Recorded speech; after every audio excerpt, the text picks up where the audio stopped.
Hey YouTube, it's echobear, and today I want to review an app for you guys that's called Cookie Run Oven Break.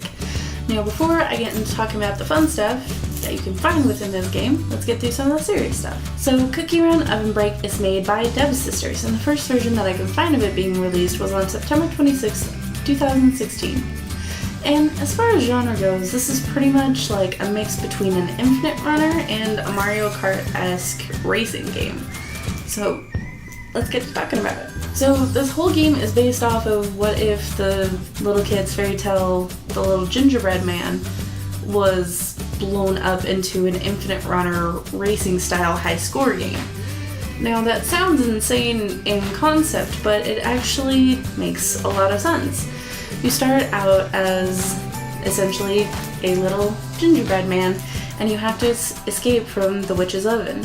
And that is your entire first level. You run as fast as you can and as far as you can without hitting obstacles, falling off of ledges, and just running until you run out of stamina and get a game over.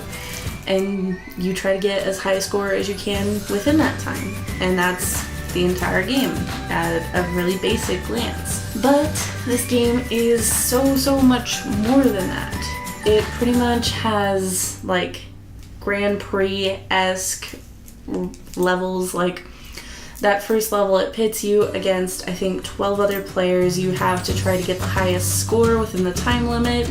If you get a game over, that's okay. You can restart as long as you have time and try to get as far as you possibly can. That's cool, that's fine and dandy, but to add to that, they also have story missions for all of the different cookies that you get to unlock throughout the game. So far, every so many days a new one swaps out, or you get to try a new one, and you get to find out the backstories of all of the different types of cookies that you unlock.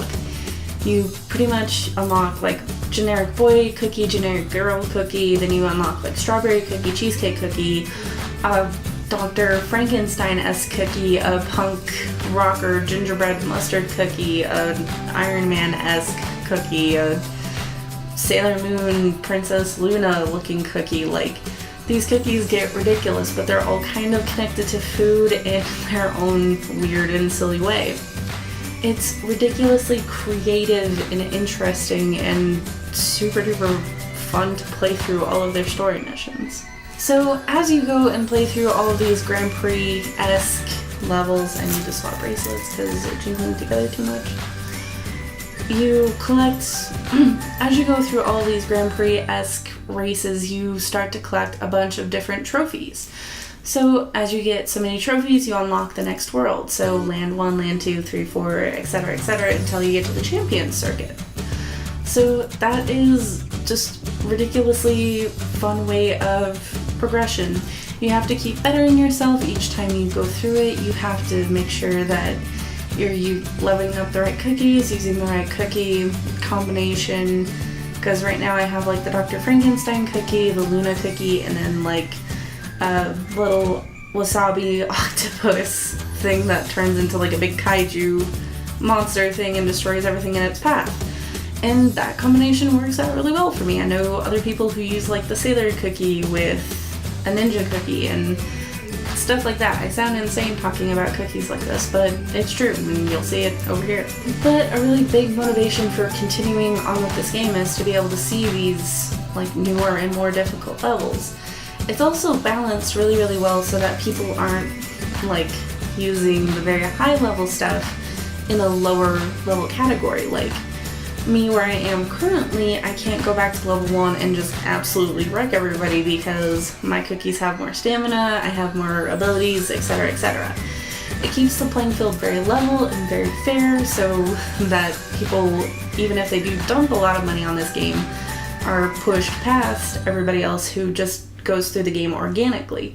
It's a very fair balance, in all honesty. That and the icing on the cake is all of the unlockables that you get. You literally don't have to pay for anything in this game. There's a lot of options to pay for your stuff within this game, but you don't really need to do that. So, yeah. There's also the option of challenging friends, which if Megan would still play it, I would be able to play with her. But since she doesn't have it anymore, I can use like the online friend feature. So you challenge them to a race. Pretty much you put in a pot of coins, whoever wins gets it, whoever loses doesn't get it. It's a really fun, competitive way. It has its own special map and everything. It's ridiculously fun and challenging. And just the sheer amount of things in this game for you to do is crazy. You get like gem unlocks that you can get super rare stuff with. You can get these weird cubes that you use to unlock like different outfits for your cookies. You get to unlock chests, you get daily missions, you get missions from the cookies. Like, this game is just packed with things to do, so you're not gonna run out of things to do within this game very quickly. I know I usually harp on infinite runner type games for being like kind of pointless, just endless score chasing kind of things and stuff like that, but this one, although it has those themes in it, makes up for it with the unlockables, the leveling up, the story-based stuff, etc. Like, all of that stuff makes it so much better. Also, all of the cookies are so creative. It's not like a Crossy Road where it's essentially the same thing, just reskinned. Like, all of these cookies have different abilities, different sound effects, different animations, like, so much different with them. It's like so very obvious that a lot of time and love went into this game. But as you continue through the game, I can see it getting a little monotonous where it does slow down and it does get harder to get things, because as you start scoring lower and lower in the Grand Prix section of it, it actually takes away your trophies. So it makes it a little frustrating to make progress, but it is still possible and it's still a lot of fun. So for everything this game has, I honestly have to give it a 10 out of 10.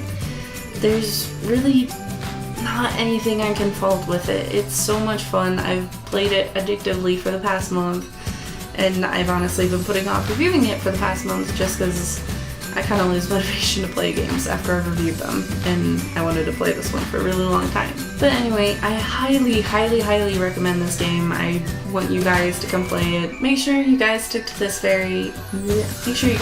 very end of this video to see more stuff that I've done.